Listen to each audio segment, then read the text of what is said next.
Now, of course, you write very vividly about the day Sonia Gandhi gets the news that Rajiv Gandhi has been assassinated, and how Priyanka, Yes. who would have been definitely either 18 or 19 Yes. at that time, takes over everything as a young girl. Rahul is not there at that time, young Yes. woman rather. Yes. It's a very vivid description. But what you say about Rajiv Gandhi's assassination is the really dramatic nugget in your book. Yes. You basically say that you believe that there is, or there was, an international conspiracy that went beyond the LTTE. That the LTTE, you write, was contracted, according to you, by this, whoever was behind this international conspiracy. And then you say two things, which really, I was reading your book at night, and I bilkul aise utھ ke baith gayi. Because you say, one, that there is an international arms dealer link here. Two, you say there is a Chandraswamy link here. Three, and this is the most important thing, you say there were people within the Congress. You basically said there were people within the Congress who had interest in Rajiv Gandhi not living. Right. Are you standing by these words? Because this is a really serious... You're basically saying there may have been people within the Congress party who wanted Rajiv dead. Yes. You're standing by it? Absolutely. Absolutely. You see, the whole Bofors issue was raised by Chandraswamy and Khashoggi and the clique. Narasimha Rao was part of this all along. VP Singh and Arun Nehru were part of this. And they conspired to defeat Rajiv Gandhi at that point in 89. And then in 91, when they knew that Rajiv Gandhi is coming back to power, they felt threatened.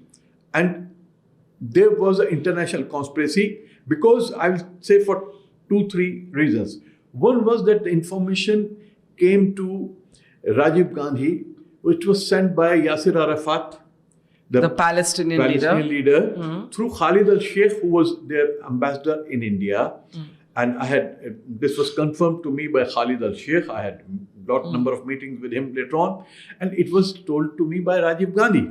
Rajiv Gandhi told me that I have received this information. What was the information? From Yasser Arafat. What was the information? Information was that in Europe, RDX has been procured again to assassinate you. This was the information. And Rajiv Gandhi repeated this to you? Yes. And this information was conveyed to Chandrasekhar, who was the Prime Minister at that time. And Subodh Khan Sahib was the Home Minister. This was conveyed to them. And I went to see Chandrasekhar and Subodh Khan Sahib, and I said, this information has been conveyed to you. What are you doing about it? So, Subodh Khan Sahib said, तुम साले लौंडियार पंथी करते हो. ना बिहारी अंदाज होगा लौंडियार पंथी, मतलब you are childish. कुछ नहीं ऐसे कब कहानियां बनाते हैं, कुछ नहीं होता. I said, you have to provide security to Rajiv Gandhi. His security has to be enhanced because there is always this threat. This was one reason. The other was that Israel was, I believe that Mossad was also involved in some way. What is the basis for that? Basis, I have written in my book, you'll have to read. No, I have read the chapter, but I want you to tell the audience what you have. The Mossad was giving training to LTT. LTT was provided arms. Rajiv was, there were two reasons. Number one, Rajiv was supposed to be very close to the Palestinians and Palestinian leader. Secondly, Rajiv Gandhi, in 1990, when Iraq was to be attacked, and there was this whole coalition to attack Saddam Hussein and Iraq, Rajiv Gandhi took the initiative. He was leader of the opposition at that time. Took the initiative.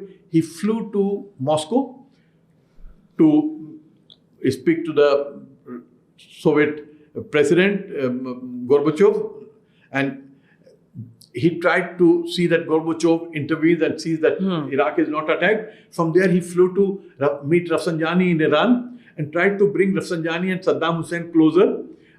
And from there, he was supposed to go to Iraq to meet Saddam Hussein. But by that time, Americans had attacked. So Israelis were very unhappy with this initiative of Rajiv Gandhi, because now it's clear, everybody knows that the major force behind attack on Iraq was Israel, and Mossad was the force which was spreading all the news about. But can I hold you there? Yeah. Because does it not sound too fantastical? Yes. Basically आप ये कह रहे हैं कि एक तरफ Mossad Israel की intelligence agency, दूसरी तरफ एलटीटी, तीसरी तरफ कांग्रेस के अपने लोग, चौथी तरफ इंटरनेशनल आर्म्स डीलर, इन सब का एक मिलाप, एक मेल था which led to Rajiv Gandhi's killing. Now, how do you prove? Are you saying this with responsibility? Yes. Look. I feel that this should be reinvestigated. Rajiv Gandhi's assassination. Yes. It was not properly investigated. Jain Commission has written a whole chapter on Chandraswamy. Jain Commission has already seen that Chandraswamy was involved. You have to tell people of this generation who is Chandraswamy. Yes, who is Chandraswamy? Chandraswamy was the close associate of Shri Narasimha Rao. He was brought to Delhi by Narasimha Rao in order to influence Mrs. Gandhi, because he realized that Mrs. Gandhi is influenced by such tantrics. And already a tantric was very close to her. Dhirendra Brahmachari. Yeah. And Dhirendra Brahmachari was Narasimha Rao was not in the good books of Dhirendra Brahmachari. This I know very well. He used to come. Brahmachari used to come to my house also to meet my father. So he brought Chandraswamy, and Chandraswamy was very close to him. And Chandraswamy was the man who played a major role in the Bofors deal. This is everybody knows that. He was working with Khashoggi, one of the biggest arms dealer, who was supplying most of the clandestine arms to all these forces all over the world. There are so many cases against Khashoggi. So he was working with Khashoggi, and Narasimha Rao introduced Chandraswamy to Khashoggi. Why do you believe Rajiv Gandhi's assassination should be reinvestigated? Because Narasimha Rao did not allow the real investigation to take place. I feel that lot of documents were not properly investigated. A lot of things were not properly And you have pointed a finger to people within the Congress party. Yes. You have basically suggested that people within the Congress party may have been part of the plot. Part of the plot? Few. I don't know. I don't know whether they were part of the plot. But I feel. But they were happy to have him out of the way. And they knew that something is cooking, something is happening, and they had been telling their people. And Chandraswamy was one who told some of his close people that Rajiv Gandhi nahi rahega. Rajiv Gandhi नहीं होगा. ये नहीं बताया था क्या होगा. उनका जी prime minister ये तो बनेगा अब दोबारा से, ये तो जीत रहा है. So you're saying even if they weren't part of the plot, they knew that something was amiss and they didn't do anything or much to stop it. Yes. Or to have the truth come out. Absolutely. And therefore, that's a big allegation. In the interest of the country, in the interest of honest, it should be properly. A group should go investigate into Rajiv Gandhi's assassination. And what is most shocking for me is that it was not when Congress came to power, they did not investigate it again. I mean, Narasimha Rao killed the investigation. I understand that. VP Singh, of course, and others didn't do much. But when Manmohan Singh came back to power, it should have been opened and reinvestigated. Why do you think it didn't happen then? Politics.